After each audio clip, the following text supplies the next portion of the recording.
we can flag that for her. We also have the Transportation for Vermont Coalition in the building who we're going to introduce. And then we're going to spend the majority of our meeting talking about the climate workforce. So if you've heard that it's hard to find people to do the work that we need to invest in climate solutions, well, boy, do we got some folks to talk to about it. And then we're going to have the climate leadership team leave right around 12:50 because we have a meeting with the speaker's office. So we're going to be presenting the short outline of the items that we have spoken about as priorities for this caucus. So people who have bills that they would like to have people sign can do it at that point, if you want to. Bingo. Yeah, I know. Take advantage of the crowd that's here. Yeah, Representative Torrey, I know you specifically have a bill too. So if you've got pink envelopes, that's the time. So let's kick it off with the third act, folks. If you could just introduce yourselves and tell us where you might be from. Right. I'm Laurel Green. I'm on the coordinating committee of Third Act Vermont, which is part of the National Third Act. People over 60 working on climate to protect the climate and democracy. So Global Warming Solutions Act. Yes, let's keep it. Let's push it. And we haven't set our official legislative priorities yet for Third Act Vermont, but I would really personally love to see ranked choice voting get in. There's a dozen of us here. Some of us Third Act Vermonters are from Windham County, Windsor County, Franklin County. We didn't get the other two corners yet, but hopefully you'll see more people because many people in Third Act are very interested in watching what you're doing. So thank you all for your work. Thank you, Laurel. And then did the Transportation for Vermont, if you've got some folks, I know Katie Gallagher is here, but the other organizations, perhaps you just want to say there. Well, I got some of our legislative priorities handouts. Also, a little plug for Transit Equity Day, which is Rosa Parks' birthday next week. And some really fun little bike pins if anybody wants to. You too can have a bike pin. And I'll have Christina speak to the pins while I hand these out for you. Hello, everyone. My name is Christina Harrison. I'm the executive director of Local Motion Pizza. And these bicycle pins come from when I attended the National Bike Summit in Washington, D.C. last year. This is part of what they call the bike partisan effort to show that bike is for everyone. Whether you ride an adaptive bike, an e-bike, or your truck field 3-speed, there's a bike for everyone. And so you can share or wear your acknowledgement of the bicycle as something for all through this pin, and you will be part of a broader coalition. Thank you. Wow, well, so efficient, these transportation. Anything else? Or? Yeah, so just a really quick overview of the coalition for folks who are not familiar, and apologies to those who have already heard my spiel today. But the Transportation for Vermont Coalition has been around since about 2017 as a way to bring together folks from across the transportation world, working from not only the energy and environment side of things, but also looking at transportation as an affordability and accessibility priority, and trying to lift up at the State House that all of these transportation solutions are really interconnected in a way that presents a really exciting opportunity. As you can see on the handout that I provided, that includes our members. We have about a dozen or so members. About 20 non-advocacy affiliates who also participate in our meetings and from our work. And this year, our key policy priorities are really focused on funding, finding sustainable funding, which is, a hot topic everywhere, but particularly for transportation. In the context of this group, I need to tell you all that transportation is our number one greenhouse gas emissions, and so we need to treat it as the place of opportunity that it is when we invest in ways to reduce our greenhouse gas emissions from the transportation sector. That means oftentimes that we're also providing transportation options for people that reduce their costs, that invest in our downtowns and community centers, that provide more social connectedness and livability. It helps with economic development, it helps with accessibility and folks with disabilities and our aging population who are going to age out of being able to drive. So there's all these interconnected reasons why transportation is so important. And I won't go into all of our priorities unless you have any questions. I sort of appreciate the time and all of your work. Thank you, Katie. Great partner organizations, definitely someone in your district who's a partner with T for VT. And sounds like definitely folks from Third Act. So great organizations. We're probably going to hear more throughout the session. I know before we jump into hearing from our guests, Senator Watson walked in and I know she had something that she wanted to share. Maybe she walked out. Oh, darn. Okay, we'll catch her one of these days. She's back. Senator Watson, did you want to share anything with the caucus? So thank you. Chair of Natural Resources on the Senate side. Yes, so it's just a couple things in response to the governor's budget address. He did mention wanting to reconsider the mission of Efficiency Vermont to make it more climate oriented. And I think people make that assumption about Efficiency Vermont anyway. And so working together to figure that out. And so anticipating a bill soon about that. And then another one of the things that he mentioned was a $15 million to go towards low income weatherization. Just so you know where I am at with that, is that I think I want to support low income weatherization. I am not at this point supportive of taking that money from Efficiency Vermont to do that. However, I think there may be other places that we can look to work towards the goal of having more weatherization. So that's it for now. So there should be a bill forthcoming, and I look forward to talking more about it. Thank you. Thank you, Senator Watson. And it's really great. One of the best parts about the Climate Caucus is because we have both bodies, we're nonpartisan, we can hear updates from all the different sources. So thank you, senators, for participating. So I'm going to turn to our guests now. So we're going to talk climate workforce. Representative Gabrielle Stebbins, who is a former rep and also former co-chair for the House side, was planning to present to us, but she is under the weather. And we've got the best team possible to talk to us about climate workforce. Right now it is 12:18, so you've got about 10 minutes to share with us, and then we'll open it up. Great. So I'm Cara Robachek from Energy Action Network. You probably know this document and you probably also know that EAN does not advocate for specific policies. We're not a non-advocacy organization, but one of the things we do is we coordinate a really broad climate workforce coalition who are working on trying to solve the problems with having enough workers to accomplish all of our climate commitments. So I have handed around a handout. It has a QR code on it that sends you to our website where you can find live links on the side to a lot of our partners who are doing fabulous work on helping to train and develop the workforce. So we have 4 people here to talk to you. So I'm going to stop right now and introduce you to Will Schwartz from Efficiency Vermont, and then say that Dylan Giambattista and Sophia Donforth are both planning on coming as well to talk a little bit about the federal situation after Will talks about the state situation. And feel free to stand up if either of you. Okay. All right. Well, thank you for the opportunity to share insights into the current gaps and barriers we face in this area, as well as the remarkable work being done by our coalition members to address them.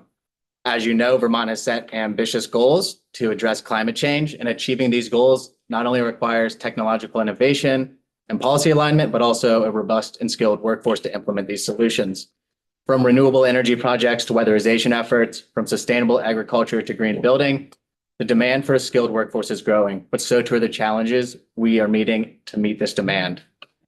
Today, I'd like to structure this discussion around the 4 critical pillars of workforce development, which are attraction, education and training, retention, and business growth. These are areas in which our coalition members are focusing their efforts, and they provide a lens through which we can both understand the obstacles and opportunities in front of us. The first step in building a climate workforce is attracting people to the field and to our state. We know Vermont's workforce is aging, and many young people leave the state in search of opportunities elsewhere. We also know that the skilled trades education pathways and careers have faced and continue to face extreme stigmas of being less than a 4-year degree and a desk job. Climate-related industries present us with a unique chance to reverse this trend, offering meaningful and impactful careers that align with the values of younger generations. Our coalition members are working hard to raise awareness about these opportunities through outreach campaigns, partnerships with schools, and public events. For example, Advance Vermont hosts a climate career landing page called My Future VT, focused on clean energy and green technology. While others, like Vermont Energy Education Program, are engaging with elementary, middle, and high school students to spark interest early on. However, we still face challenges in ensuring all Vermonters, particularly those from underrepresented groups, see a place for themselves in these fields, and addressing this requires greater collaboration and sustained investment. Once people are interested, they need access to education and training programs that prepare them for these careers. Vermont is fortunate to have a wide range of excellent programs, from technical certifications to degree programs offered by institutions like Vermont Adult Learning, Resource, Vermont Works for Women, SEON, Serve and Learn Vermont, our CTE centers, and technical colleges, among others. Yet gaps remain. Many of these programs struggle with lack of student interest, lack of qualified instructors, outdated equipment, and machines to practice on. And there is a need for more accessible training opportunities for rural Vermonters, working adults, primary care providers, and others who can't take time off for a full-time education. Coalition members are stepping up to address these gaps through innovative solutions like online learning platforms, on-the-job trainings, mobile training units, and partnerships with employers to ensure curricula and competencies align. Attracting and training workers is only half the battle. We must ensure to stay Vermont in the climate workforce field once they've entered the workforce. Unfortunately, many employers in climate-related fields struggle with high turnover rates due to factors like low wages, tough working conditions, limited career advancement opportunities, and the high cost of living. To combat this, many coalition members are advocating for policies that support livable wages and affordable housing. There are also organizations like Resource and Vermont Adult Learning who have incorporated on-the-job learning activities and employer partnering into their training programs to help learners gain that real-world experience and see a long-term future in the field. Finally, a strong workforce is essential for supporting business growth and Vermont's climate economy. Small businesses often face barriers to expansion due to a lack of skilled workers and resources. This creates a cycle where businesses can't hire workers and workers can't find jobs without businesses. Coalition members are working to break this cycle by providing businesses training to clean energy professionals and fostering partnerships between businesses, nonprofits, training providers, and economic development organizations. For instance, Vermont Sustainable Jobs Fund is providing business coaching and fundamental training to energy pros. And Efficiency Vermont is designing and implementing employer-led frameworks by pooling resources and sharing expertise. These collaborations are creating pathways for both businesses and workers to thrive. While this coalition is making significant strides, we cannot do it alone. This is where we need your help. As legislators, you have the unique ability to amplify our efforts and ensure that every Vermonter has access to the resources they need in accessing that climate workforce. Help us point your constituents towards the resources that coalition members provide, whether it's a training program in their area, a career fair, or a business opportunity. These resources are critical to building a stronger workforce and greener future for Vermont. By sharing this information through your offices, newsletters, and public appearances, you can play a pivotal role in connecting people with these opportunities. Additionally, we encourage you to continue advocating for policies that support workforce development, such as funding for education and training programs, affordable housing initiatives, early childcare initiatives, and incentives for businesses to invest in employee development. In closing, I want to emphasize that the work of building Vermont's climate workforce is not just about meeting labor market demands, but creating a more equitable and sustainable, prosperous future for all Vermonters. Together with the support of the legislature, we can ensure that Vermont remains a leader in the fight against climate change while preventing meaningful opportunities for its people. Thank you for your time and commitment to these issues. Myself, Laura, Dylan, any of the other members here today of the coalition, I'm sure we'll be happy to answer your questions. But now I'm going to pass it off to Dylan and Sophia to speak a little bit more about federal comings and goings. I guess I'll come over. here. Yeah. I got the message. Wait, Now- you're on camera. Great. I'll just lurk here very quickly. And Sophia's joining me. She's the real expert. Just at a high level, I mean, I know we're all enjoying a nice lunch. I don't want to give anyone indigestion. But Vermont in the current fiscal year we're in has a state budget of about 8.5 billion unduplicated. The governor just proposed a $9 billion budget the other day. And if you look at the joint fiscal facts booklet, you'll see that federal funding accounts for more than a third of all the appropriations and expenditures that this state manages. And critically, those dollars, if you look at where they go to community level organizations that do a really important work for workforce development, for training. Some of the partners who go out and actually are recruiting folks who end up doing weatherization retrofits in homes across Vermont, who might end up working on a career ladder and becoming our electricians in the future. And so there's tremendous uncertainty given the federal funds picture. And I don't say that to sober up any of us because we all need to be very passionate about this work, continue it. But it is fairly daunting. Now, we all know, we saw in the news the other day, there was a federal funding freeze, a grant freeze. It looks as though some component of the Office of Management and Budget has been reversed, but it's not yet clear what the intent is of the federal government around this as a new administration takes part. For my day job, I work with the coalition partners on workforce, but I work at Vermont Gas. We're trying very much to figure out how to equip our employees with new skills to do new things, heat pumps, geothermal. Well, we recently got notice that we had been awarded with other grant partners a $3 million grant to construct a community geothermal system. Well, that's great news, right? Something that we can all be proud of and work on. But now we also are navigating this uncertainty, as are so many of you. So I just put it out there as an important note. And when we think about workforce in particular, you think about the grants that are available, the dollars that go toward training, toward really equipping folks with skills who might not have access to these professions, they are jeopardized. So this is not intended to be a doom and gloom presentation, but just to let you know of where we are. Great. Where we are, right? Grab another slice of pizza. Grab another slice of pizza. But in Vermont, right, we take care of each other. Certainly, we know we have a lot of great state partners in this work. So we, as a coalition, are going to be trying to identify those impacts, be happy to provide resources. We have a lot of folks from different backgrounds, different industries, training, education, and we want to be partners in this so that if there are changes in the federal funding picture, there's some sort of tapestry here in Vermont that can pick up some of that slack. And we know we're all partners in it. So just putting that out there. Sophia is a real expert on this. I apologize for the doom and gloom. Please have more pizza, enjoy the meeting, and ask us questions. We want to be your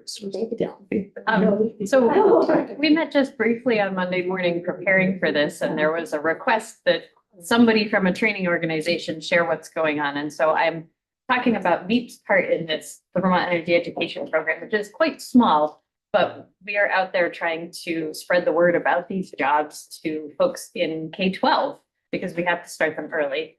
My own understanding as director of this organization was that focusing on workforce was something that was sufficiently bipartisan that would be a space that we could operate in. The grants that I go for that are coming out of the EPA and very climate specific, I was sure we're going to see some attention over the course of the coming year. But 3 different grants that I've spent a lot of time putting in for last fall are now housed in departments that no longer exist or are rapidly disappearing. And so without even knowing whether or not those grants came through, that money is just off the table. So that was Monday morning at 9 a.m. And then, of course, by the time the afternoon rolled around, a number of other programs that we routinely partner with, and I will cite Vermont Works for Women because they put something on their website, but I know it's true of several others, have ongoing training programs that require this federal funding to continue. And it's workforce development. This doesn't happen over the course of weeks. It happens over the course of years. And so to be an organization that is trying to work with other ones for the long haul to try and use what resources we do have to have the biggest impact on something that is going to take years to build, like a workforce that's going to serve our climate. This level of uncertainty, 3 days on, 3 days off is already wreaking havoc, and I think is going to continue to do so. So I don't know where to leave that, except that I think Vermont as a whole has been leaning on the feds to fill holes that we don't feel we're capable to fill as a state. And I think we're all going to have to think really creatively about how to prioritize things like workforce, because we can't rely on that funding being nonpartisan at this point. Wow, okay. Well, thank you. Well, when we originally pitched this idea, it was a little more uplifting, just to be completely honest. But still that is- uplifting. I guess that's what the interest from anyone who comes in contact with these programs is very high. Anytime we're successful in recruiting somebody, in training them, in connecting with employers, that pathway does work, but we need that pathway to be bigger and more visible. And that's where we're gonna need some more resources to make it happen. Thank you. And we really appreciate your work. And obviously, as state level officials, we did not send any executive orders out. So we are also working with our federal partners, and I know Representative Ballant is in the building today. And our senators have both spoken out very strongly in favor of this work. So whatever we can do on that front, please, I think if we want to put something out as a climate caucus to our federal delegation, that's very open. I'm not sure where we would target that at this moment because it does feel like a lot of chaos and uncertainty. But in the short term, you can certainly count on members of our caucus to be vigilant on where can we fund these programs moving forward if they are put into serious uncertainty. On that note, did representatives or senators have questions about the work that is being done or how they can support or engage? Questions? Are you going to send us your piece that you just read to us? Can you send it to, yeah, that'd be helpful. If you wouldn't mind, something that we send out with our e-newsletters are just like little blurbs or copy and paste. So if you have something that we could all just copy and paste into our e-newsletters, that is 100% probably going to happen compared to us having to distill something that you have on our own. So anything you can do to Ready to that. print. Yeah, I really appreciate the My Future Vermont page. Maybe we could have like here's how you find that link email. So, okay, well, with that, I'm happy to have us wrap up a little early. We have just looking at the time, it's 12:32, so way to go on timing, folks. If folks have bills, maybe we'll go around and flag those down. But before we do that, I just wanted to note that our next meeting is February 13th. We will be in room 10. Woo, no longer making all the walk over here. We will have the youth lobby being in our meeting. So that I highly, highly recommend if you know folks who want to be at these meetings but don't necessarily prioritize it every other Thursday. Youth lobby, come on. Let's show up for them and support them. I can only imagine the level of anxiety we are experiencing around the climate crisis. The value of them feeling heard by their elected leaders would be very comforting. Okay, so bills, and then we'll wrap up. Anyone, I know you, Representative Troy, you had one. Yes, so in follow-up to the renewable energy standard last year, there's a bill that I'm submitting in the House, and it's also going into the Senate to make some changes to the standard offer program that could help support renewables. So anybody who's interested in that, it's fairly short. Oh, got Representative Couch I'd like already. to get some co-sponsors here. Any other, go ahead. I have a weatherization workforce development bill. It does what we want it to do. It won't be very popular in the governor's office because it raises the fuel tax. But it needs to be said, it needs to be discussed. And I don't have it with me, but come find me. Figure it out. Once we get once you get introduced, send us the numbers and then we could put it on our bill tracker. Yeah, that's a great point. Yes, we have a bill tracker that's being maintained by the interns that I sent out to everyone in the email.